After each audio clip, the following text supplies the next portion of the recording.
Hello, welcome to the Jellyfish Journals. It is time to finish up the spreads for 2026. So stick around and let's get this thing wrapped up. All right, so the first spread I'm going to work on in this video are my new book spread. So even though each month I will track how many new books I acquire and what they are, I like to keep a running chart throughout the entire year, kind of like pretty much almost exactly like the books read chart that I showed, I think, in part 1 of this video series. So basically, this chart is going to function and look pretty much the same as that other chart. The decor is going to be a little bit different, but it's essentially the same idea. So I will use this chart to write down the title, author, and where I acquired the new books that I plan to acquire, or I shouldn't say plan to acquire, but are likely to acquire in 2026. So one of the lessons I learned from my 2025 journal is to maybe be realistic, I guess is the word. I don't know, but my 2025 new books log, I double spaced all the lines and I ended up acquiring a lot more books than I anticipated. It seems my students are catching on how much I like to read, so I end up with gift cards to Amazon and Barnes & Noble for Christmas, which is super sweet. I don't dislike having a hobby that might inspire my students to become readers, so I definitely appreciate that. And things like Mother's Day, my birthday and Christmas and things like that, I just kind of under anticipated how many books I might have ended up acquiring. So when I double spaced my lines last year, it ended up not being enough room. And I just want to be clear, I am very aware of how blessed I am. I don't just receive mass quantities of books. I am very blessed to live in an area where I walk a lot and I pass multiple little free libraries on those walks. So sometimes I find a book in there that I end up acquiring. And yes, when I'm done with books and I no longer want them, I do return them to little free libraries just to hopefully balance the scale a little bit. I also have a library system near me that has a huge sale a couple of times a year where kind of sometimes new hardcover books are only a couple of bucks. And so I have a friend I go with and we end up acquiring a bunch that way as well. Right now, I am kind of trying to fill in that little gap that's kind of created from the Dutch door. So you can see this is the back of that Dutch door. So I'm just going to add a little glue and a thin strip of this space paper and kind of fill in that space. So whichever way the Dutch door is flipped, you're going to be able to see that night sky. It just kind of helps it feel a little, I don't know, I guess more connected and less like a Dutch door. Yeah, so I end up acquiring, well, this year anyway, I acquired a lot of books. I thought things were slowing down, but November is my birth month, or my birthday is in the month of November, and I ended up acquiring a bunch of books because of that. And of course, now it's December, which means Christmas, and all that to say, if you watch my 2025 reading journal videos, it's almost comical how I had to keep adding pages in to my new books log to make room for the new books. So this time I have learned my lesson, and as you can see, I have only skipped one line at a time for the log. My hope is that I don't fill up this log. I don't want to be somebody who just keeps accumulating books. I will say too, I do go through my books every so often, and sometimes books that sounded really interesting in the moment don't sound as good anymore, or they're books that I know I'm not likely to pick up. Generally, those are the ones that I've gotten at a library sale or out of a little free library, and so I don't feel bad just taking those books and returning them to another little free library. I thought a little bit of washi tape at the bottom of this page would kind of help anchor it a little bit. I wanted it to have the same vibe as my reading log earlier in this reading journal, but I didn't want it to look identical. So the background sky is a little more teal this time. I used different colors for the chart, and the washi at the bottom is also going to be different, but otherwise it's pretty much going to be the same. It's going to be your basic chart down the middle. It's going to have jellyfish floating around in space, and that's pretty much going to be everything for this chart.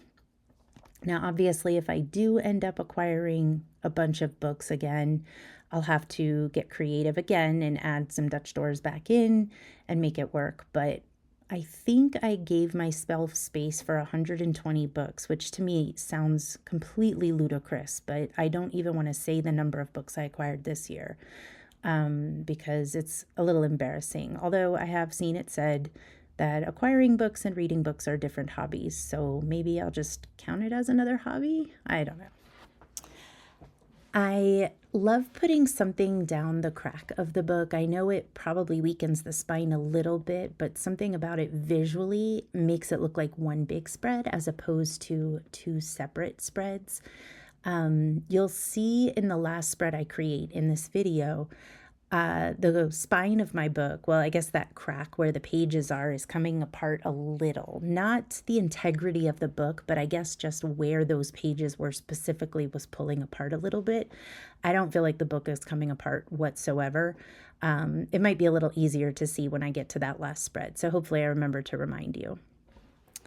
All right, I'm basically repeating the same thing on the back of that Dutch door and the page on the right. So same chart, I just kept the numbers going, same headings on the top, and just adding some jellies to this side as well.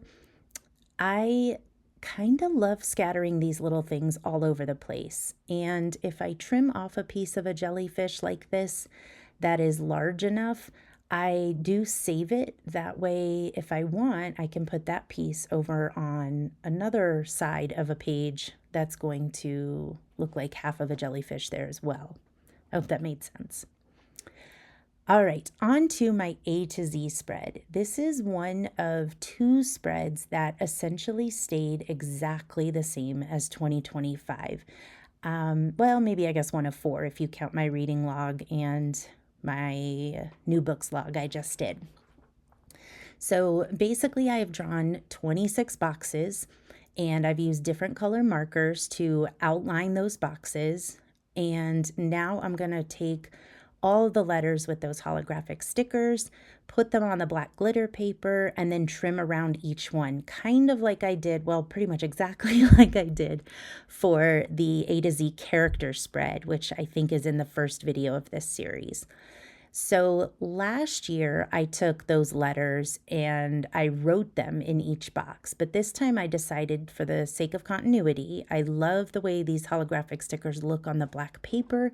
So instead of handwriting all the letters, I decided to stick them down like this. It did take a little bit more time, but visually, as I turn the pages of this journal, there is just no doubt that this spread is part of the theme and goes along with all of those other pages. I'm adding a little bit of washi tape to the top of the page. I think I use this washi more than any other washi, and I am so embarrassed to say I don't remember where it came from. I think it came from the Archer and Olive subscription box, but I honestly am not positive enough to say for sure. So if anybody recognizes it, please leave a comment and let me know. I was so happy there was room at the top of this spread for these larger jellyfish that are kind of situated vertically more than swimmingly. And that's going to do it for my A to Z challenge.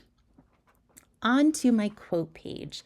So one of the problems that I ran into, well, first of all, I already did the lettering and the holographic stickers on here because of spacing issues. I kind of wanted that part done so I could do the decorating on camera. But what I was going to say is one of the issues that I had was I did get rid of some spreads that I used in 2025. For example, I'm not doing Read the Rainbow or Book Bingo and some other things. But I did still want to do my book awards spread.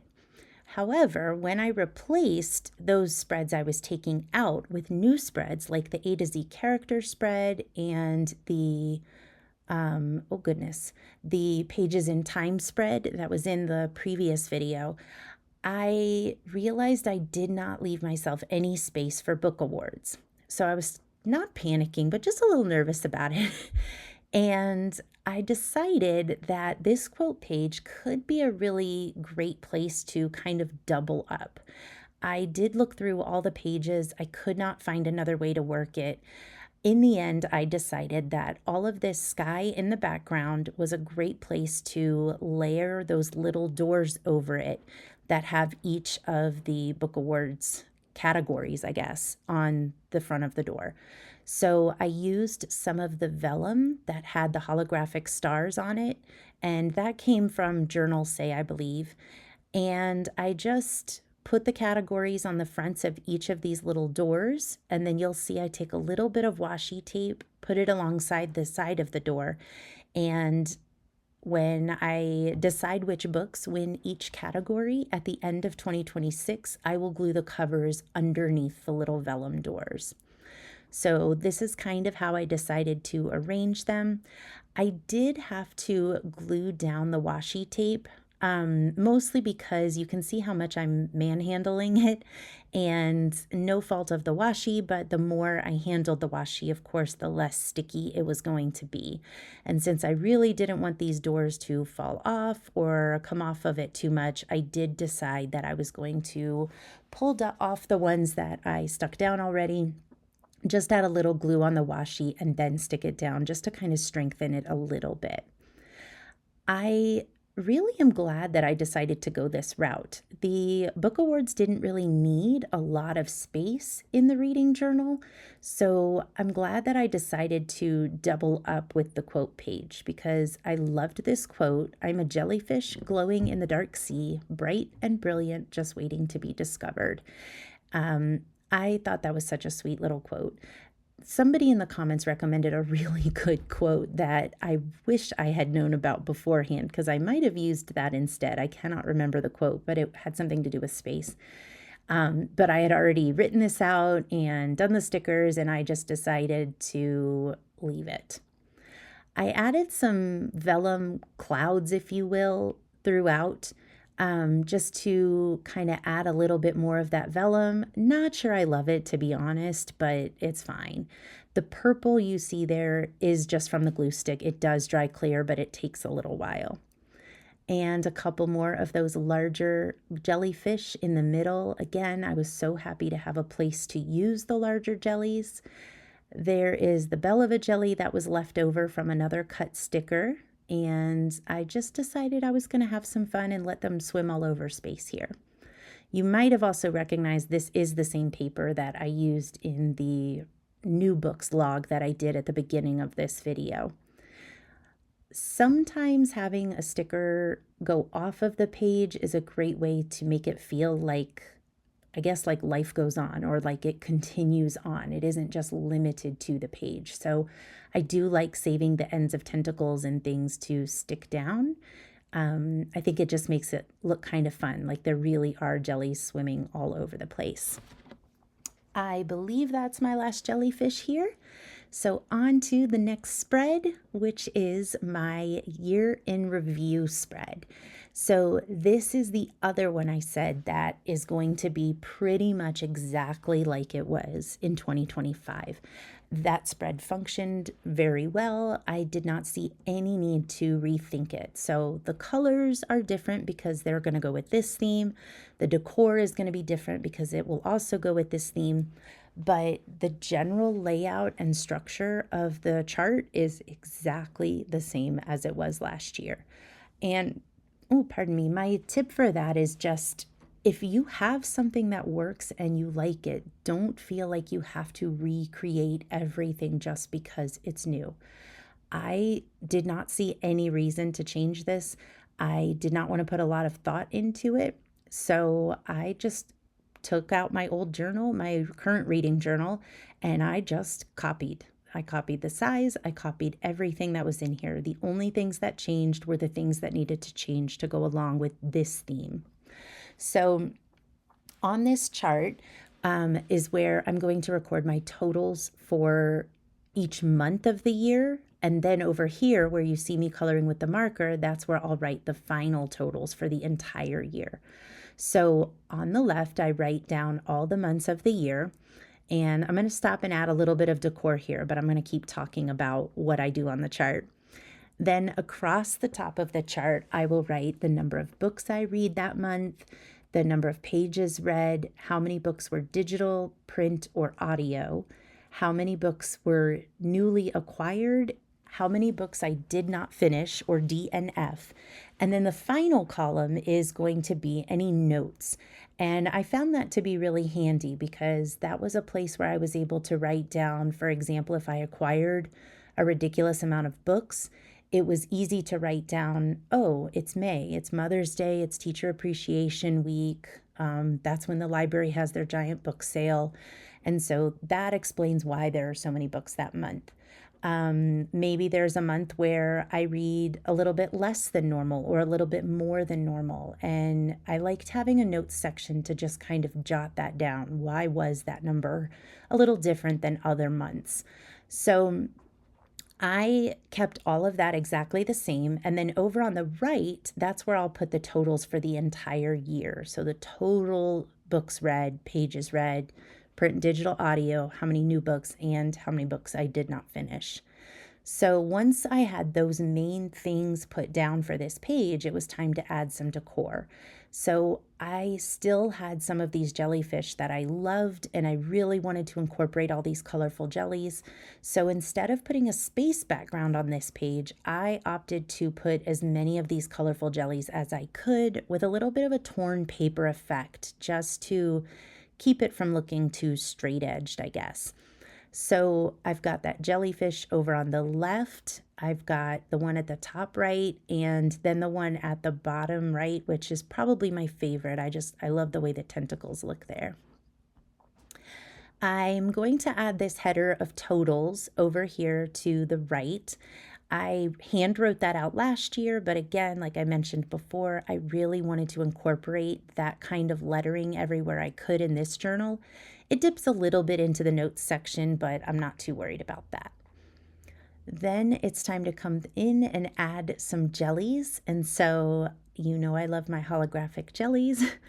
And again, I have said it probably in every video, I did not remember ordering every packet of jellyfish, holographic jellyfish in every color. I did happen to order all of that, and I'll be honest, I'm so glad I did. And I think I'm going to run with this kind of idea again next year, whatever my theme is.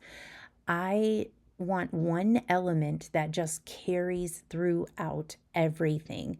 And so every single page of this reading journal, there are holographic jellies on that page. Sometimes it's one, sometimes it's 5 or 6, but there's never a doubt of what this theme is or what you're going to find on each page when you turn the page. And I think they're truly beautiful, and why not fill your journal with things that you find are beautiful, things that make you smile.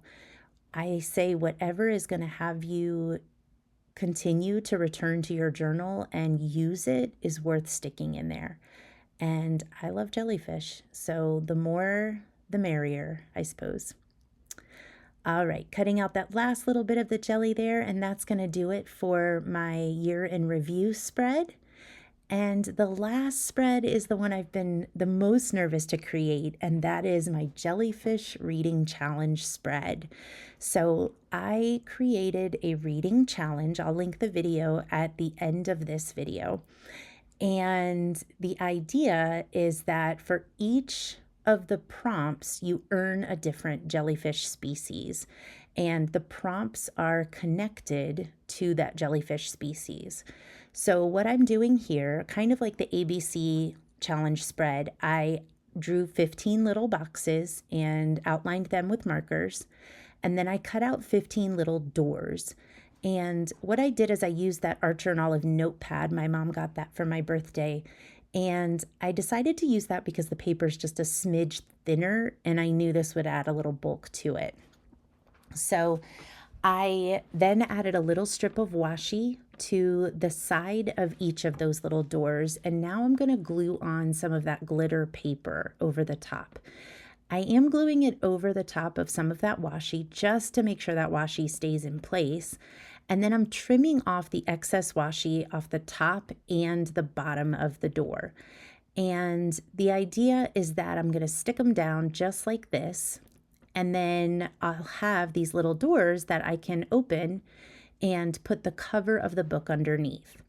So once I made all 15 doors, now it was time to prep them for the reading journal prompts. So on the inside of each door, I wrote the reading journal prompt, or I should say the reading challenge prompt. So for example, this one is to read a book with a weapon in the title or a weapon on the cover of the book.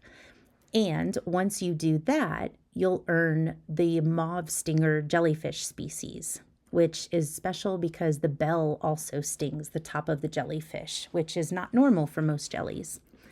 So at first I printed these little tiny jellyfish badges, but it seemed a little bit small, so I opted to go a little bit larger. And what I'm doing is I'm going to glue the jellyfish species in black and white on the front of the door. And as I earn each jellyfish by reading a book that fits that prompt, I will then glue the jellyfish in color on top of the black and white one. So now I've got 14 of them here. I'm about to add the 15th jellyfish, and then I realized I had to take it right back off. So if you'll pardon me for a moment, I will get that prepped up here. And the last one is a Portuguese man-o-war, which actually is not a jellyfish. And I love that prompt because you have to read something out of your comfort zone. So here I realized, oopsies, I wanted to add some washi tape to the top of the spread, and that will be a lot easier to cut around if that door is not on there. So I'm going to take some of this aqua, really wide washi tape, and I don't know where this came from either, honestly. I might have come from Journals Say, but I'm not positive. I ordered so much space stuff. If you saw that video, I went a little crazy because I did not know how all this was going to come together. So I ordered a bunch in the spirit of if I have too much, I'll give away the extra or, use it somehow. Oh, this is where that I was saying the pages are just spreading a little bit. So I'm going to use this washi to kind of help hold all that together. But you can kind of see it's like a little darker down the middle of the page. Sorry about my hair in the way. I went curly for a little bit since I was on Thanksgiving break and I could let my hair dry inside now that it's getting too cold outside to do that. And my curls kind of get everywhere. So sorry about that. Anyway, I'm going to add this washi to the top. One of the things I try to do, and hopefully you'll see at the end of this video as I flip through, is I try to spread out some elements. So I really love this wide, spacey washi tape at the top, but it is very aqua. I didn't want to use it on every single page, and so I just try to spread it out throughout the pages. So there may not be any of it on the page before or after this one, but there definitely is the same washi tape on other pages. And again, that goes along with that idea of continuity, keeping things feeling cohesive. And in that same spirit, I added that moon washi I love so much at the top there. And now that that space has been cut out, now I can glue that last door in the over the box. So then I wanted to go ahead and put the title of this page on here. I wanted to call it the Jellyfish Reading Challenge, but it didn't seem like all of that was going to fit. So I opted to just call it the Jellyfish Challenge. I am not going to lie, I was just happy to finally be able to put the word jellyfish somewhere in this reading journal. Aside from that quote page, I don't think the word jellyfish is anywhere else in here, so it kind of cracks me up. Now I'm going to go ahead and start the word challenge. And once I'm done with this, I do trim them both out the way I've trimmed out all of the other ones with just like those, like kind of more fine tip scissors. So I'm trimming all of this out. And then what's going to happen is I am going to realize that the word challenge is not going to fit on the right without interfering with that last little door for the challenge prompt. So what I opted to do is something I did do on another page, which is I'm going to chop off that letter C. And yes, that was mentally difficult to do, but so it goes, right? We do what we got to do. So I'm going to glue, I guess it's Hallange, on the right side of the crease in the page. And then I'm going to glue that C just next to it. And really, once it's in there, you really don't notice that it's not together at all. My advice, don't be afraid to try things like that. I knew I wanted Jellyfish Challenge to fit at the top. I knew it wasn't going to be centered because I wasn't too smart when I made 15 prompts. 15 doesn't divide very easily when you have two sides of a page. I wanted to do 3 rows of 5. That wasn't going to work. I could have done 3 columns of 5, but the page felt lopsided. It was this whole thing. This is finally what I settled on. I loved these space pages. These are from Journals Say, I know that for sure. I do have an affiliate code there that will save you 8% if you decide to shop there, but I have been very impressed with their materials and I will continue to shop there myself.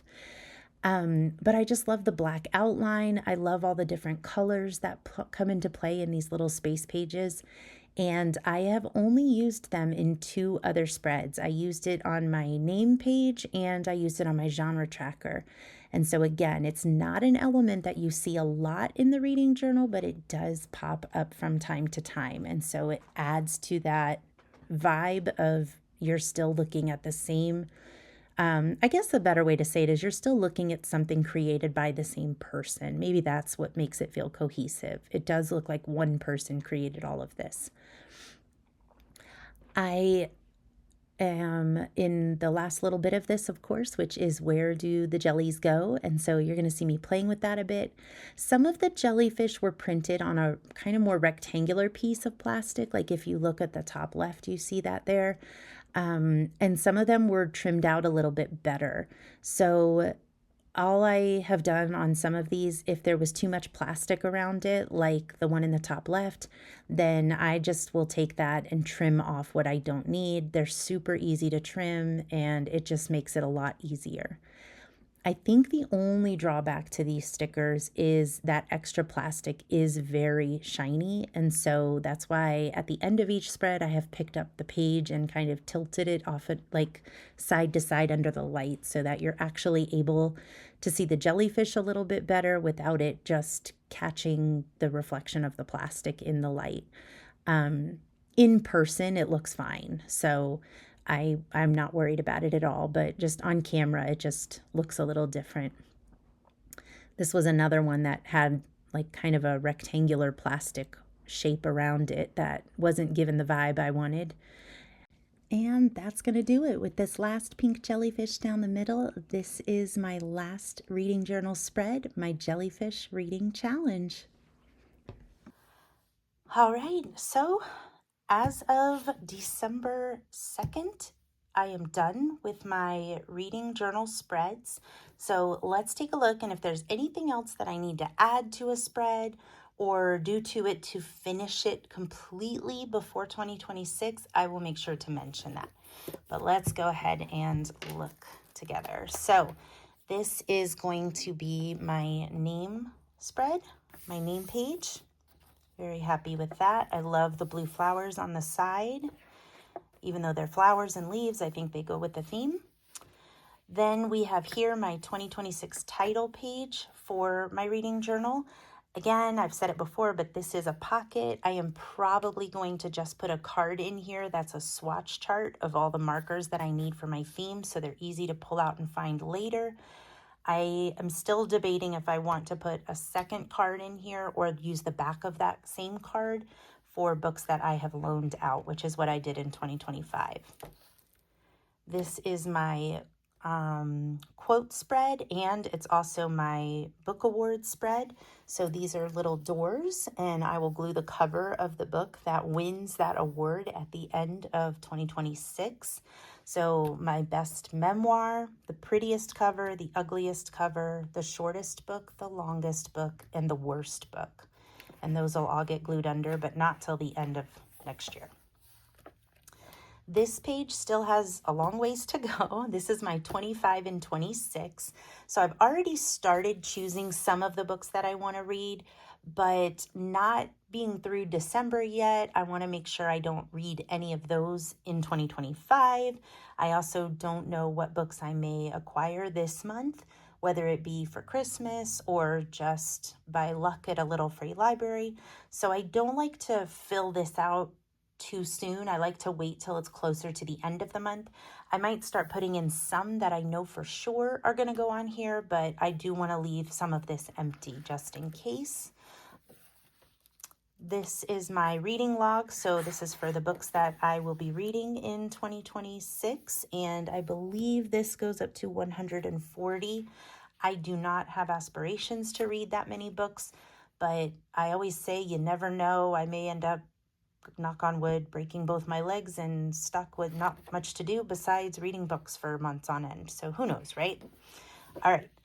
On this on this spread, I have my reading prompts for the STORYGRAPH Easy Reading Challenge for 2026. And so each of these boxes is a different month of the year. And I've also written the prompt for that month of the year. And what I still need to do here is choose the books that are going to go with each prompt. And then I'll print the cover in black and white and glue it down. And then as I read those prompts throughout 2026 and read those books, I will glue the cover down in color over the black and white cover. Most of these will get filled out. There's a couple that will not. February is the most recently acquired book, which of course I don't know what that is yet. And then August is a mood read. And again, I don't know what I'm going to feel like reading by next August. So these two will probably stay empty, but the rest of these are going to have a black and white book put in as soon as I decide on those. Then we have the book bracket, and I have space for my favorite book just in case for whatever reason, this book does not end up being my favorite book of the year. And I've tried to explain it before, but usually the way that happens is if I read more than one amazing book in one particular month, only one book can win for that month. And so those other two books that were equally amazing don't end up getting acknowledged at all. And so that happened to me in 2024. So I want to leave a space for any book that should have gotten recognized but didn't. This is my book shelfie. So I do still need to come through and write all the titles of the books on the book spines here. That will include whatever books I decide to add for 25 and 26. These 25 books will be written on these spines. Whatever books I decide to read for the reading challenge, those books will end up on these spines as well. And my Jellyfish reading challenge, those books will also end up being on these spines as well. So once I make some decisions about a lot of those things, those will start getting added onto here. And I keep forgetting to color that hourglass. Over here, we have the books read. This will just be the number of books I read each month, the number of pages I read each month, and I'm going to use a white gel pen to mark it like stars and then connect it with a line. So it'll be a line graph, but I'm hoping it looks cool. I have an idea in my head. We'll see if it works. This is my genre tracker. So every time I read a mystery, a memoir, fantasy, whatever the genre is, I'll color in a box. For this, I usually pick whatever the main genre is for that book. So I understand that there could be a historical fiction book with a fantasy spin on it.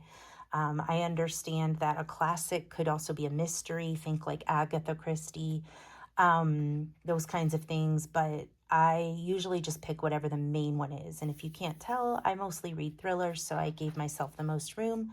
And I did leave a little space here just in case there's some genre I end up reading that I don't have on here. All that comes to mind is manga. My daughter loves it and keeps recommending a book, and obviously I don't have that here anywhere. So 2026 might be the year. This is my spread for the years published. So whatever year the book was published in, I'll color a box for that, starting down here and going vertically. Most of the books will probably fall between 2020 and 2026, so I have the most boxes for that. And then this is where I'm going to track whatever new books I acquire, where they're from. So if I get a book from, let's say, Facebook Marketplace, this will have a color, let's just say pink. And if I get a book from Facebook Marketplace any particular month, I will draw a pink tentacle on the jellyfish. So this is the bell of the jellyfish.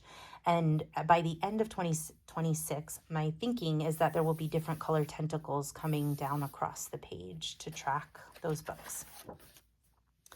This is my A to Z challenge. This is pretty standard in a reading journal. Just as I read a book that starts with that letter, the title starts with that letter, I'll glue the cover down right here next to it. For like Q and X and Z, I might do it if the letter is somewhere in the title or in the author's name. I'm still struggling to make that decision right now in 2025, so we'll see. Then this is for Read the World. So this spread is for me to track where the countries are of the books that I'm reading, where they were set. One of the things I am going to do is if the characters are traveling to multiple places, I'm going to color all those places this year. I did read a couple books where half the book took place in one setting and some of it took place in another setting. And I did struggle with which setting to choose because I was trying to limit it to one. I don't want to limit that again next year. Then we've got the ABC spread. This is my character spread. So this is where I will track the names of the characters in the book, and I'll just, whatever letter their name starts with, I'll write it down next to it. I'm hoping by the end of the year this is full of just different character names. For the Pages in Time spread, anytime a date is mentioned in a book, I'm going to come in and put a little star on that date on the calendar, just for fun, just for funsies. This is my DNF page. The covers of the books that I do not read, I will print and glue down in this box here. And then this is a pocket here, so any classics I read next year, I will print the cover and slide it into the pocket. And my Jellyfish Reading Challenge spread. All of these are little doors with the prompt for the Jellyfish Reading Challenge. And again, I'll link that at the end of the video. And then as I meet that prompt, for example, this is something upside down on the cover. This is the upside down jellyfish. So when I read something that has something upside down on the cover, I'll put the cover of that book here, and then I will glue a color picture of the upside down jellyfish right here. So by the end of the year, hopefully all these jellyfish will not be black and white anymore. They will be color. Then we have my new books reading log, which is a lot like my reading log. And finally, my 2026 in review tracker. So each month I will track down how many books I read, the number of pages, how many were print, digital, or audio, how many new books acquired, how many I did not finish, and any notes. And then at the end of 2026, I will write down those totals. That is going to do it for my 2026 reading journal. I will probably do one more update at the end of December once I've decided some of those other books. So if you are curious, keep a lookout for that. If you liked this video, please give it a thumbs up and consider subscribing if you want to follow along on my reading journal journey. And I will link the Jellyfish Reading Challenge at the end, and check out down below for the Journal Say affiliate code if you were curious. Have a wonderful day. Bye.